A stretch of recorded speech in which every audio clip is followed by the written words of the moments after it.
Hi friends, welcome back to my channel. இன்னைக்கு நாம பார்க்க போற ஸ்டோரி கொஞ்சம் ஸ்பெஷலானது. கேளுங்க எப்படி இருக்குன்னு. நம்ம கதை எங்க ஸ்டார்ட் ஆகுதுன்னா மிஸ்டி மவுண்டன்ல. அந்த ராத்திரி அங்க ஏதோ டிஃப்ரெண்டா நடந்துச்சு. ஜியூ, அதாவது நம்ம புரோட்டகனிஸ்ட், ஒரு செமி ஸ்பிரிச்சுவல் ஹெர்பை ஒயிட் ஃபாக்ஸுக்கு கொடுத்தான். எதுக்குன்னு கேக்குறீங்களா? அந்த ஹெர்போட எனர்ஜிய அந்த ஃபாக்ஸ ஃபுல்லா அப்சார்ப் பண்ணணும்னு தான். அதுக்கு முன்னாடி ஒயிட் ஃபாக்ஸ ரெடி பண்றதுக்கு ஜியூ கொஞ்சம் லைஃப் ஆஃப் எசன்ஸ் டிராப்ஸ் கொடுத்தான். அப்புறம் என்ன, ஃபாக்ஸ் அந்த ஹெர்பை அப்சார்ப் பண்ண ஆரம்பிச்சது. பார்ப்பதற்குள்ளேயே அது ஒரு டிரான்சென்டென்டல் பீஸ்டாக எவால்வ் ஆகிடுச்சு. அதோட நியூ லுக் நிஜமாவே எல்லாரையும் இம்ப்ரெஸ் பண்ணுச்சு. அப்போதான் ஒரு சர்ப்ரைஸ் என்ட்ரி. நம்ம நைன்டெயில்டு ஃபாக்ஸ் ஒரு புது கெஸ்டோட வந்துச்சு, ஒரு பியூட்டிஃபுல் ஸ்வாலோடெயில். இந்த ஸ்வாலோடெயில் சாதாரணமானது இல்லைங்க. அது தேர்டு டிரான்சென்டென்ட் ஆர்டர்ல இருக்கு. அதுக்கு நிறைய சூப்பர் பவர்ஸ் இருக்கு. டாஸ்லிங் லைட்டை கண்ட்ரோல் பண்ணும். ட்ரீம் வேர்ல்ட், மத்தவங்க ட்ரீம்ஸை கண்ட்ரோல் பண்ணி மேனிபுலேட் பண்ணும். ஸ்வாலோடெயில் விங்ஸ்ல இருந்து ஸ்டோன் கட்டிங் லைட் எமிட் பண்ணும். அண்ட் ஃபைனலா லைட் ஆஃப் அன்னிஹிலேஷன், பயங்கரமான டெஸ்ட்ரக்டிவ் பவர். இந்த ஸ்வாலோடெயிலை பார்த்ததும் ஜியூ செம ஹாப்பி ஆயிட்டான். உடனே தன் ட்ரீ ஃபார்மை விட்டுட்டு ஹியூமனாய்ட் ஃபார்ம் எடுத்து ஸ்வாலோடெயிலை வெல்கம் பண்ணான். ஆனா இதை பார்த்த பாண்டாவுக்கு லேசான ஜெலசி. அதுவும் தேர்டு டிரான்சென்டென்ட் ஆர்டர்ல இருக்கு. ஜியூ அத பத்தி கண்டுக்கவே இல்ல. பாண்டா இன்விசிபிள் ஆன மாதிரி ஃபீல் பண்ணுச்சு. பாவம் தானே. ஓகே, பாண்டாவை விடுங்க. அடுத்து ஜியூ டிவைன் ஃப்ளவரை கூப்பிட்டு ரீசெண்ட் அப்டேட்ஸ் கேக்குறான். டிவைன் ஃப்ளவர் என்ன சொல்லுதுன்னா, 18 சூப்பர் ஹியூமன்ஸ் புதுசா ஜாயின் பண்ணிருக்காங்க. அதுல அயர்ன் ஃபிஸ்ட் டாரண்ட் ரொம்பவே பவர்ஃபுல்னு சொல்லுது. 3 மிட்சைக்கு பவர் ஹவுஸும் ரெடியாயிருக்காங்கன்னு சொல்லுச்சு. ஆனா ஜியூ சாட்டிஸ்ஃபை ஆகல.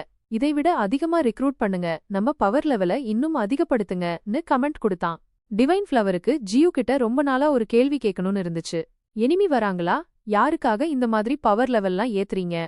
ஆனா ஜியூ அத பத்தி எதுவும் சொல்லல. உன் வேலையில ஃபோக்கஸ் பண்ணுன்னு சத்தம் போட்டுட்டான். அதே நேரம் கிங்ஜாவோ அங்க வந்தான். அவன் ஹாஃப் மூன் சிட்டிய மிஸ்டி மவுண்டனோட மெர்ஜ் பண்ண போயிருந்தான். அண்ட் அவன் சூப்பரா அதை முடிச்சிட்டு வந்திருந்தான். ஜியூ சொன்ன மாதிரி கட்டிடங்களை டிஸ்ட்ராய் மறுத்தவங்கள மட்டும் எக்ஸ்பெல் பண்ணினான். ஹாஃப் மூன் சிட்டில இருந்த ரிசர்ச்சர்ஸ் எல்லாரையும் மிஸ்டி மவுண்டன்ல சேர்த்தான். இது ஜியூவுக்கு ரொம்பவே பிடிச்சிருந்துச்சு. ஏன்னா அவன் ஏற்கனவே டார்க்னஸ்க்கு எதிரா நிக்கணும்னு முடிவு பண்ணிருந்தான். அண்ட் இந்த முறை தனியா சண்டை போடாம டிஃபெண்ட் அலைஸ், சப்போர்ட் எல்லாத்தையும் சேர்த்துட்டு டார்க்னஸ கண்டிப்பா பின்னுக்கு தள்ளணும்னு நினைச்சான். கதை லூவோ கிங்டம்க்கு ஷிஃப்ட் ஆகுது. அங்க சூப்பர் ஹியூமன்ஸ் ஒரு ரெட் ஹெட்டட் பீஸ்ட் மேன துரத்திக்கிட்டு இருக்காங்க. நீ இங்கேயே சாவ போறன்னு மிரட்டுறாங்க. ஆனா அவன் பயப்படாம, நான் சாவேனா இல்ல நீங்க சாவீங்களான்னு ரிப்ளை பண்ணி தன்னோட பவர்ஃபுல் ஸ்கில்ஸை யூஸ் பண்ண ஆரம்பிச்சான். இப்ப ஒரு பெரிய ட்விஸ்ட். சிஸ்டம் ஜியூ கிட்ட தேர்ட் ஸ்பிரிச்சுவல் டைட் வரப்போகுதுன்னு சொல்லுது. இது பல நியூ ரேசஸ் எவால்வ் பண்ணும். இன்ஹெரிட்டன்ஸ், பிளட் லைன் எல்லாத்தையும் அவேகன் பண்ணும். ஆனா ஜியூ இன்னும் அதுக்கு ரெடி இல்லைன்னு சொல்லுது சிஸ்டம். ஜியூக்கு ஸ்பிரிச்சுவல் டைட் பத்தி நல்லா தெரியும். லாஸ்ட் டைம் ஸ்பிரிச்சுவல் டைட் வரும்போது நிறைய பீஸ்ட்ஸ் அழிஞ்சது. அண்ட் சில பீஸ்ட்ஸ் பவரை அப்சார்ப் பண்ணி நியூ ஃபார்ம்க்கு மாறிச்சு. ஏன் ஹியூமன்ஸ் கூட எவால்வ் ஆனாங்க. இந்த டைம் யாரெல்லாம் எவால்வ் ஆவாங்க, எவ்வளவு ஸ்ட்ராங் ஆவாங்கன்னு ஜியூ கவலைப்பட்டான். சிஸ்டம் கிளியரா எக்ஸ்பிளைன் பண்ணுச்சு. ஜியூ மறுபடியும் எவால்வ் ஆகி நியூ ஃபார்முக்கு மாறுவான். ஆனா அவன் ஸ்பிரிச்சுவல் டைட்டை ரொம்ப காமா அப்சார்ப் பண்ணணும். நார்மலா ஸ்பிரிச்சுவல் டைட்டு இவ்ளோ சீக்கிரம் வராது. இந்த டைம் டார்க்னஸ் தான் ஜியூவை அழிக்கிறதுக்காக இதை ட்ரிகர் பண்ணிருக்கு. ஏன்னா அது ஜியூவோட குரோத்தை பார்த்து பயப்படுது. ஜியூக்கு ஒரு கன்ஃபியூஷன். சிஸ்டம் முன்னாடி டார்க்னஸ்ங்கிறது அன்டட் எனர்ஜின்னு சொல்லுச்சு. அதாவது எவ்வளவு கிரீச்சர்ஸ் செத்தாலும் அவ்வளவு டார்க்னஸ் பவர்ஃபுல் ஆகும். ஜியூ மத்தவைகளை கொண்டு எவால்வ் ஆகும்போது எக்ஸ்பீரியன்ஸ், எவால்யூஷன் பாயிண்ட்ஸ் எல்லாம் கிடைக்குது. அப்போ அவன் டார்க்னஸுக்கு தான் ஃபீட் பண்றான். அப்போ ஏன் டார்க்னஸ் அவனை கண்டு பயப்படுது? சிஸ்டம் கிளாரிஃபை பண்ணுச்சு. ஆமா, மத்தவங்க சாகும்போது டார்க்னஸ் பவர்ஃபுல் ஆகும். ஆனா ஜியூவோட கேஸ் டிஃபரண்ட்.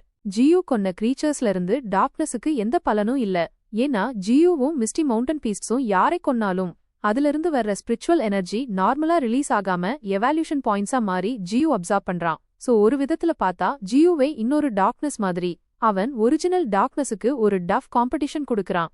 அண்ட் மெதுவா எவால்வ் ஆகிறான். இந்த ஆப்பர்ச்சுனிட்டிய நீ நல்லா யூஸ் பண்ணிக்கோ. ஏன்னா இந்த ஸ்பிரிச்சுவல் டைட் லாஸ்ட் டைட்டை விட ரொம்பவே பவர்ஃபுல். இது எர்த்தோட ஆழத்திலிருந்து வராது, கேலக்சியோட ஏதோ ஒரு கோணத்திலிருந்து வந்து யூனிவர்ஸோட ஒவ்வொரு மூலையையும் பரவும். இந்த ஆப்பர்ச்சுனிட்டிய நீ கரெக்டா யூஸ் பண்ணினா உனக்கு பெரிய க்ரோத் இருக்கும். இதுதான் சிஸ்டம் ஜியூக்கு கொடுத்த லாஸ்ட் அலர்ட். இதெல்லாம் கேட்டதும் ஜியூக்கு முதல் முறையா இந்த உலகத்துல ஏன் இன்கார்னேட் ஆனாங்கிறது புரிஞ்சிச்சு.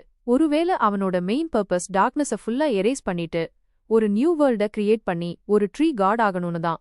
இந்த இன்ஃபர்மேஷன் கிடைச்சதும் ஜியூ எல்லா ஃபீஸ்ட்ஸையும் ஒன்னா கூப்பிட்டு ஒவ்வொருத்தருக்கும் ஒரு ரெஸ்பான்சிபிலிட்டி கொடுத்தான். தான் ஒரு டீப் ஸ்லம்பருக்கு சொன்னான். அது 1 வருஷம், 2 வருஷம், ஏன் 3 வருஷம் கூட ஆகலாம்.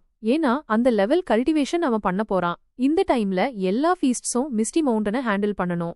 ஜியூவோட எல்லா ஒர்க்கையும் பார்க்கணும். ஹாஃப் மூன் சிட்டி அண்ட் யான் சிட்டிய மிஸ்டி மவுண்டனோட மெர்ஜ் பண்ணதுனால அந்த 2 சிட்டியையும் ஹேண்டில் பண்ற டாஸ்க கியான் கின்க்கு கொடுத்தான். அதே மாதிரி கிங்ஜாவோவுக்கு ரீசென்ட்லி ரிக்ரூட் ஆன சயின்டிஸ்டுகளை மிஸ்டி மவுண்டனோட அண்டர் கிரவுண்ட் சிட்டிக்கு அனுப்புற டாஸ்க். சின்ன சின்ன விஷயங்களை ஹேண்டில் பண்றது, டைம் வந்தா ஃபுல் ஆர்மி கூட பேட்டில்ல இறங்குறது எல்லாமே கிங்ஜாவோ தான். நியூ ரிக்ரூட்மெண்ட்ஸ் தேடுற வேலைய நைன்டெயில்டு ஃபாக்ஸுக்கு கொடுத்துட்டு ஜியூ டீப் ஸ்லம்பருக்கு போயிட்டான். வரப்போற ஸ்பிரிச்சுவல் டைட்டுக்காக எல்லாரும் வெயிட் பண்ணிட்டு இருந்தாங்க.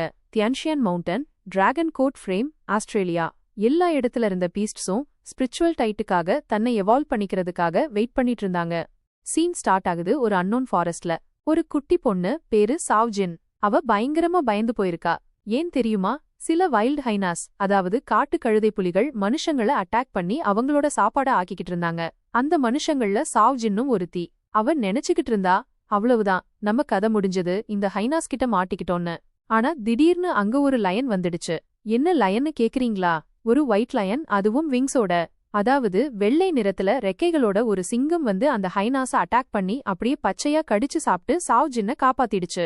இப்படி ஒரு ஹாரரிஃபையிங் சீனை பார்த்ததுல சாவ்ஜின் மயங்கிட்டா. அவளுக்கு நினைவு வந்ததும் அவ தன்ன ஒரு பெரிய ஒயிட் டைகர் முன்னாடியும் ஒரு தேவத மாதிரியான பொண்ணு முன்னாடியும் பார்த்தா. ஒரு நார்மல் பொண்ணு இப்படிப்பட்ட விஷயங்களை பார்த்தா பயப்படாம எப்படி இருப்பா? சாவ்ஜின் பயத்துல கத்த ஆரம்பிச்சுட்டா. தான் உயிரோட இருக்கிறோமா இல்ல கனவு காண்றோமான்னு கூட அவளுக்கு சந்தேகம் வந்துடுச்சு. அப்பதான் த ட்ரையர் கேன்கின் அவள சமாதானப்படுத்த ஆரம்பிச்சா. ஒயிட் டைகர் மேல அவளை ஏத்தி மெதுவா பேசி அவள பத்தி தெரிஞ்சுக்க ஆரம்பிச்சா. கியான்கின் கேட்டா, சின்ன பொண்ணா இருக்கே, இப்படி ஒரு டேஞ்சரஸ் ஃபாரஸ்ட்ல என்ன பண்ணிட்டு இருக்க? இந்த காடு ரொம்ப கொடூரமான மிருகங்கள் சுத்துற இடம், இங்க எப்பவும் மரண பயம் இருந்துகிட்டே இருக்குன்னு கியான்கின் சொன்னா. அப்புறம் சாவ்ஜின் கியான்கினுக்கு எல்லா விஷயத்தையும் சொல்ல ஆரம்பிச்சா. அவ சொன்னா, அவ ரொம்ப கஷ்டத்துல இருந்தானோ இல்லனா இப்படி ஒரு காட்டுக்கு அவ வரவே மாட்டானும் சொன்னா. அவ தன்னோட அங்கிளோட இருக்கிறதாகவும் அவள சின்ன வயசுலயே கிட்னாப் பண்ணிட்டு வந்துட்டாருன்னு சொன்னா. ஏன்னா சாவ்ஜின் ஒரு ஃபர்ஸ்ட் டிரான்ஸ்ஃபார்ம்டு சூப்பர் ஹியூமன். அவளோட எபிலிட்டி என்னன்னா ஸ்பிரிச்சுவல் ஹெர்ப்ஸ டிடெக்ட் பண்ண முடியும். அதனால அவளோட கிட்னாப்பர் அங்கிள் அவள காட்டுக்கு அனுப்பி ஸ்பிரிச்சுவல் ஹெர்ப்ஸ கலெக்ட் பண்ண சொன்னாரு. சாவ்ஜின் அந்த வேலைய செய்யலைன்னா, இல்ல செய்ய மாட்டேன்னு சொன்னா அவளோட ஆர்கன்ஸ வித்துடுவேன்னு, அவளோட கண்ணையும் கிட்னியையும் வித்துடுவேன்னு மிரட்டினாரு. இந்த கட்டாயத்துலதான் சாவ்ஜின் எல்லா வேலையும் செஞ்சிட்டு இருந்தா. தன்னோட தம்பியையும் தன்னையும் காப்பாத்திக்கிறதுக்காக தான் அவ இதெல்லாம் பண்ணிட்டு இருந்தா. சாவ்ஜின்னோட ஸ்டோரி ரொம்ப சோகமா இருந்தது. கதைய வானத்துல பறந்துகிட்டு இருந்த கியான்கினும் ஒயிட் டைகரும் கேட்டுக்கிட்டு இருந்தாங்க. கியான்கின் அந்த கதைய கேட்டு ரொம்ப எமோஷனல் ஆகி, நான் உன் தம்பிக்கு ஹெல்ப் பண்ணுவேன், அவனை இந்த நரகத்துல இருந்து ரெஸ்கியூ பண்ணுவேன்னு கூட ப்ராமிஸ் பண்ணிட்டா. ஆனா சாவ்ஜின் தன்னோட தம்பிய பாக்கறதுக்குள்ள ஒயிட் டைகரும் கியான்கினும் அவள அவங்க தம்பிக்கிட்ட கூட்டிட்டு போறதுக்குள்ள வானத்துல பயங்கரமான காக்கான்னு சத்தம் கேட்டுச்சு. அந்த சத்தம் ரொம்ப ஃபியரை கிரியேட் பண்ணுச்சு. சத்தம் வந்த இடம் நிறைய காகங்கள். வானத்தையே முழுசா மறைச்சுக்கிட்டு இருந்துச்சு அந்த காக கூட்டம். கண்ணை மூடி திறக்கிறதுக்குள்ள அந்த காகங்கள் சாவ்ஜின் கியான்கின் ஒயிட் டைகர் மேல அட்டாக் பண்ண ஆரம்பிச்சிட்டாங்க. அவங்களோட ஷார்ப் ஃபீக்ஸ்னாலையும் கிளாஸ்னாலையும் அவங்கள தாக்க ஆரம்பிச்சாங்க. கியான்கினும் ஒயிட் டைகரும் அந்த க்ரோஸ் கிட்ட போராட ரொம்ப ட்ரை பண்ணாங்க. அவங்களோட விங்ஸ்னாலையும் எனர்ஜி பீம்ஸ்னாலையும் அந்த காகங்கள தாக்கினாங்க. ஆனா ஒவ்வொரு க்ரோவும் ஃபர்ஸ்ட் டிரான்ஸ்ஃபார்மர் ஆர்டர்ல இருந்தது. அதுவும் லட்சக்கணக்குல இருந்ததுங்க. அதுவும் ஏரியல் அட்டாக் அவங்களோட ஸ்பெஷாலிட்டி. எல்லா பக்கத்துல இருந்தும் கியான்கினையும் ஒயிட் டைகரையும் அட்டாக் பண்ணிக்கிட்டு இருந்தாங்க. சிச்சுவேஷனை புரிஞ்சுக்கிட்ட கியான்கின் ஒயிட் டைகர் கிட்ட கீழே போகலாம்னு அட்வைஸ் பண்ணா. ஆனா ஒயிட் டைகர் லேண்ட் ஆகுறதுக்குள்ள அவங்க மேல ஒரு ஜெயின் க்ரோ அவனோட விங்ஸ விரிச்சுக்கிட்டு வந்துச்சு.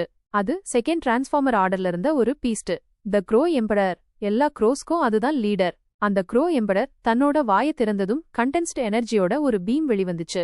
அது எங்கெல்லாம் விழுந்துச்சோ அங்கெல்லாம் பயங்கர டேமேஜ் ஆகிடுச்சு. ஒயிட் டைகர் அவனோட சுறுசுறுப்பால எல்லாரையும் அந்த எனர்ஜி பீம்ல இருந்து காப்பாத்திடுச்சு. ஆனா க்ரோ எம்பரரோட விங்ஸ் மோதினதுல அது காயம்பட்டு சாவ்ஜின்னோட கீழக்காட்டுல விழுந்திடுச்சு. இன்னொரு பக்கம் கியான்கின் க்ரோ எம்பரர் கிட்ட மோதுனா.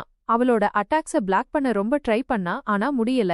என் வழியில இருந்து போன்னு சொல்லிட்டு க்ரோ எம்பரர் அவள பின்னாடி விட்டுட்டு போயிட்டான். அவள ஸ்டன் பண்ணிட்டு போயிட்டான். க்ரோ எம்பரரோட எனிமிஸ் கியான்கினும் ஒயிட் டைகரும் இல்ல. அது தன்னோட ஆர்மியோட எங்கேயோ போயிட்டு இருந்துச்சு. வழியில இவங்கள பார்த்ததும் அட்டாக் பண்ணிடுச்சு. சீன் ஷிஃப்ட் ஆகுது ஒரு டெசோலேட் வேலிக்கு. அங்கதான் ஒயிட் டைகரும் சாவ்ஜின்னும் விழுந்திருந்தாங்க. அந்த இம்பாக்ட்ல மயங்கி போயிட்டாங்க. ஒயிட் டைகருக்கும் சாவ்ஜின்னுக்கும் நினைவு வந்ததும் அவங்க முன்னாடி நிறைய லீச்சஸையும் இன்செக்ட்ஸையும் பார்த்தாங்க. சாவ்ஜின்னோட தலை இன்னும் சுத்திக்கிட்டு தான் இருந்தது. ஆனாலும் அந்த ரத்தம் குடிக்கிற லீச்சஸையும் இன்செக்ட்ஸையும் பார்த்ததும் அவளோட உடம்பு நடுங்க ஆரம்பிச்சிடுச்சு. அந்த லீச்சஸ் ஒயிட் டைகர் மேல அட்டாக் பண்ணி அவனோட ரத்தத்தை குடிக்க ட்ரை பண்ண ஆரம்பிச்சதும் அவளோட நைட்மேர் இன்னும் அதிகமாகிடுச்சு. ஒயிட் டைகர் தன்னையும் சாவ்ஜின்னையும் காப்பாத்த ரொம்ப ட்ரை பண்ணுச்சு. தன்னோட எனர்ஜி பீம்ஸ வச்சு அந்த இன்செக்ட்ஸ அட்டாக் பண்ண ஆரம்பிச்சுது. அதோட அட்டாக்ல சில வார்ம்ஸ் காயம்பட்டாலும் சீக்கிரமே அது அவுட் மேட்ச் ஆகிடுச்சு. அதனால ஒயிட் டைகரும் சாவ்ஜின்னும் அங்கிருந்து எஸ்கேப் ஆக ட்ரை பண்ணாங்க. ஆனா வேலியில அங்க இங்கன்னு மோதி மறுபடியும் கீழே விழுந்துட்டாங்க. கீழே விழுந்த காரணத்தால ஒயிட் டைகரோட விங் காயமாயிடுச்சு. அதுவும் இல்லாம அதுக்கு பயங்கர பசி எடுக்க ஆரம்பிச்சிடுச்சு. அப்பதான் சாவ்ஜின் கத்த ஆரம்பிச்சா. ஒயிட் டைகர் அவள காயப்படுத்தல, இல்ல அவள சாப்பிடவும் ட்ரை பண்ணல. ஆனா சாவ்ஜின் கத்துனதுக்கு காரணம் என்னன்னா, அவளோட ஸ்கில்னால அவ ஒரு விஷயத்த டிடெக்ட் பண்ணிட்டா. அது என்ன சாதாரண விஷயம் இல்ல, ஒரு ஸ்பிரிச்சுவல் ஹெர்ப். அதுவும் கண்டினியூஸா ஸ்பிரிச்சுவல் எனர்ஜிய ரிலீஸ் பண்ணிக்கிட்டு இருந்துச்சு. வாங்க ஒயிட் டைகர், அந்த ஸ்பிரிச்சுவல் ஹெர்ப் கிட்ட போலாம். ஒருவேளை அந்த ஸ்பிரிச்சுவல் ஹெர்ப் உங்களோட காயத்தையும் உடஞ்ச விங்ஸையும் ஹீல் பண்ணக்கூடும். அது ஒரு எக்ஸ்ட்ரா ஆர்டினரி ஹெர்ப்னு எனக்கு தோணுதுன்னு சொல்லிட்டு சாவ்ஜின் ஒயிட் டைகரை அந்த ஸ்பிரிச்சுவல் ஹெர்ப் இருக்கிற பக்கமா கூட்டிட்டு போக ஆரம்பிச்சான். ஒயிட் டைகர் உண்மையாவே ரொம்ப இன்ஜூர்ட் ஆகிடுச்சு. அதோட விங்ஸ விடுங்க, அது ரத்த வாந்தி கூட எடுத்துடுச்சு. அந்த இன்செக்ட்ஸோட பாய்சன் அதோட உடம்புல ஃபுல்லா ஸ்ப்ரெட் ஆகிடுச்சு. எல்லாரும் செத்துடுவோம்னு ஒயிட் டைகர் திரும்ப திரும்ப சொல்லிக்கிட்டு இருந்தது. சாவ்ஜின்னுக்கு எரிச்சலா இருந்தது. அதுக்கு என்ன தெரியும், ஒயிட் டைகருக்கு அவ்வளவுதான் பேசத் தெரியும்னு. யாரும் சாக மாட்டாங்க, நீங்க இந்த நான்சென்ஸ பேசுறத நிறுத்துங்க. நாம இப்படியே போனா சீக்கிரமே ஸ்பிரிச்சுவல் ஹெர்ப் கிட்ட போயிடலாம். நீங்க கவலைப்படாதீங்க, சீக்கிரமே சரியாகிடுவீங்கன்னு சொல்லிட்டு சாவ்ஜின் டைகரை லீட் பண்ண ஆரம்பிச்சா. அவனை என்கரேஜ் பண்ணி முன்னாடி போக வச்சான். இன்னொரு பக்கம் சர்ஃபேஸ்ல க்ரோ எம்பரர் போயிட்டான். பின்னாடி அவன் காயம்பட்ட கியான்கினை விட்டு காயம்பட்டிருந்தும் கியான்கின் ஒயிட் டைகரையும் சாவ்ஜின்னையும் பத்தி யோசிச்சுக்கிட்டு இருந்தா. சான்ஸ் கிடைச்சதும் அவங்கள தேட ஆரம்பிச்சா. அப்போ அவளுக்கு விண்ட் விசில்ஸ் கிடைச்சது. அதனால அவளுக்கு தெரிஞ்சது அவ யான் சிட்டில இருந்து ரொம்ப தூரத்துல இல்லன்னு. விண்ட் விசில் ஸ்கில்ல யூஸ் பண்ணி கியான்கின் சாவ்ஜின்னையும் ஒயிட் டைகரையும் தேட ஆரம்பிச்சா. அவங்களோட ஸ்மெல்ல வச்சு அவங்கள டிடெக்ட் பண்ண ட்ரை பண்ணா. ஆனா ஒருவேளை விதி அவங்களுக்கு எதிரா இருந்திருக்கும். அதனாலதான் மழை வந்து அவங்க ஸ்மெல்ல அடிச்சுக்கிட்டு போயிடுச்சு. இன்னொரு பக்கம் ஒயிட் டைகரும் சாவ்ஜின்னும் அந்த வேலியோட இன்னும் டீப்பா போக ஆரம்பிச்சாங்க. ரொம்ப ஹெவியா ரெயின் வந்துட்டு இருந்ததுனால அவங்க மூழ்கிற அபாயம் இருந்தது. அதனால ஒயிட் டைகர் சாவ்ஜின்ன கேவ்ஸ் வழியா ஹையர் கிரவுண்டுக்கு கூட்டிட்டு போச்சு. ஆனா இந்த ப்ராசஸ்ல அது ரொம்ப இன்ஜூர்ட் ஆயிடுச்சு. பாய்சன் அதோட ஹோல் பாடியிலையும் ஸ்ப்ரெட் ஆயிடுச்சு. அதுகிட்ட இருந்த கொஞ்சம் நஞ்ச ஸ்டாமினாவும் அதை விட்டு போயிடுச்சு. அதனால ஒயிட் டைகர் இப்ப ஹெல்ப்லெஸ்ஸா மயங்கி போயிடுச்சு. ஒயிட் டைகரோட இந்த நிலைமைய பார்த்த சாவ்ஜின் தன்னோட சேர்த்து வச்சிருந்த எல்லாத்தையும் வெளியெடுத்தா. சாவ்ஜின் நிறைய மெடிசினல் பிளான்ஸ் வச்சு ஒரு ஆன்டிடோட் செஞ்சிருந்தா. அத தன்னோட தம்பிக்கு கொடுக்கணும்னு நினைச்சிருந்தா. அவளோட தம்பிய குணப்படுத்தணும்னு ஆசைப்பட்டா. ஆனா இந்த நேரத்துல அந்த ஆன்டிடோடோட ரொம்ப தேவை ஒயிட் டைகருக்கு தான் இருந்தது. அதனால சாவ்ஜின் அந்த ஆன்டிடோட்டை ஒயிட் டைகருக்காக சாக்ரிஃபைஸ் பண்ணிடுறா. தன்னோட தம்பிய விதியில விட்டுடுறா. 2 hours கழிச்சு ஒயிட் டைகர் கொஞ்சம் சரியாகுது. அதோட உடம்புல இருந்த பாய்சன் இறங்கிடுச்சு. ஆனா அதோட பாடி இன்னும் இன்ஜுரிடா தான் இருக்கு. வாங்க போலாம். இன்னும் முன்னாடி நமக்கு கண்டிப்பா சில மெடிசினல் பிளான்ஸும் ஸ்பிரிச்சுவல் ஹெர்ப்ஸும் கிடைக்கும். அத வச்சு நான் என் தம்பியையும் உங்களையும் முழுசா ஹீல் பண்ணிடுவேன்னு சொல்லிட்டு சாவ்ஜின்னும் மறுபடியும் ஒயிட் டைகரை முன்னாடி கூட்டிட்டு போக ஆரம்பிக்கிறா. இருட்டான குகைகளுக்குள்ள கூட்டிட்டு போறா. ஓகே ஃப்ரெண்ட்ஸ், இதுவரைக்கும் ஸ்டோரி எப்படி இருக்குன்னு கமெண்ட்ல சொல்லுங்க. இதோட கண்டினியூவேஷனை அடுத்த வீடியோல பார்க்கலாம். மறக்காம சேனலை சப்ஸ்கிரைப் பண்ணிடுங்க. தேங்க்யூ.